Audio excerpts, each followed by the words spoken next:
All right, let's talk about Pakistan for a second. When you hear that word, what comes to mind? Cricket maybe, some killer biryani, or maybe it's headlines about political drama.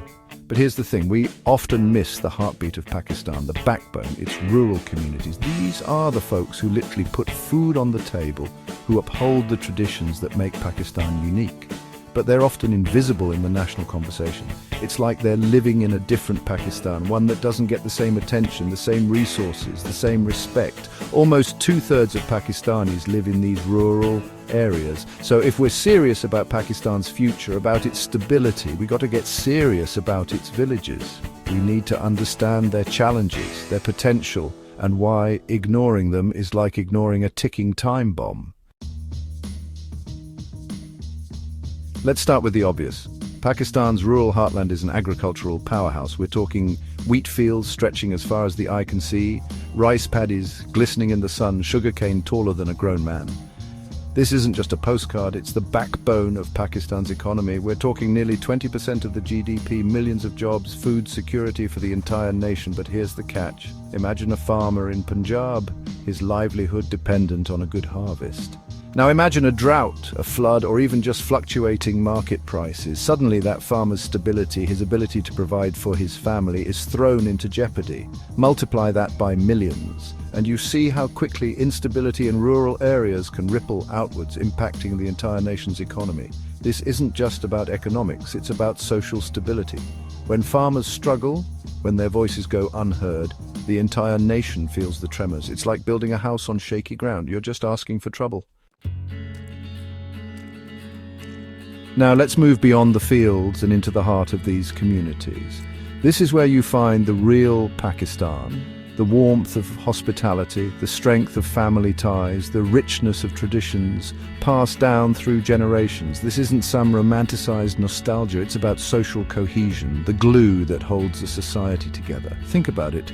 In a world obsessed with individualism, rural Pakistan reminds us of the power of community, respect for elders, the importance of family, the spirit of helping your neighbor. These values are more than just cultural quirks, they're the bedrock of a stable society, but these values are under threat. As urbanization accelerates, as young people leave for the cities, there's a risk of losing this social fabric. It's like watching a beautiful tapestry unravel thread by thread. Preserving these communities isn't just about preserving culture, it's about preserving the very soul of Pakistan. Let's be real. Life in rural Pakistan isn't all idyllic sunsets and folk songs. Poverty is a harsh reality for millions. Limited access to education, healthcare, clean water. These are the daily struggles that trap families in a cycle of poverty. And here's the brutal truth. When people are desperate, when they feel forgotten by their own government, they become vulnerable. Extremism, crime, social unrest, these thrive in the shadows of poverty and neglect. Investing in rural communities is not charity, it's a strategic imperative. Every rupee spent on education is an investment in a brighter future.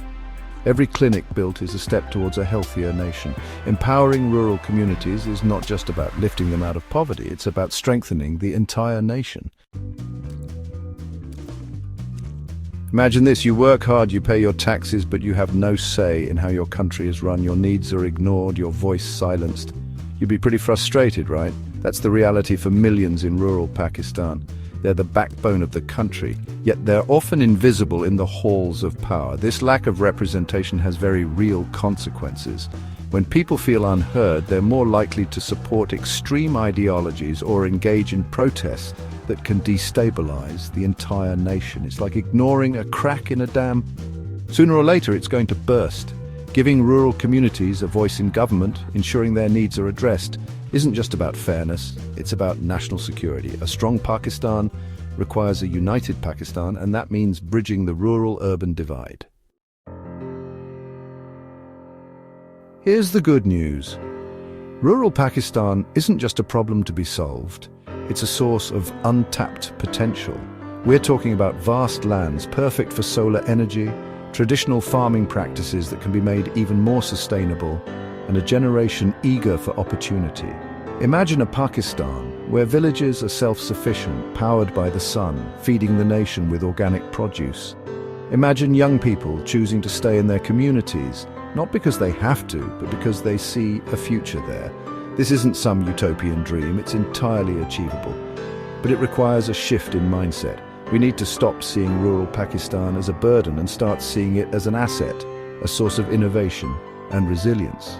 Investing in sustainable development in these areas isn't just good for the environment, it's good for the economy, for society, for the future of Pakistan. Look, the equation is pretty simple. You want a stable, prosperous Pakistan? Invest in its villages. These aren't just statistics, these are real people. Families working hard to build a better life for themselves and their children. They are the guardians of Pakistan's heritage, its culture, its very soul. Ignoring them, sidelining their needs is not just unjust, it's downright dangerous. The time for lip service is over. Pakistan needs action, needs investment, needs a long-term commitment to empowering its rural communities, because the future of Pakistan lies not in its cities, but in the heart of its villages.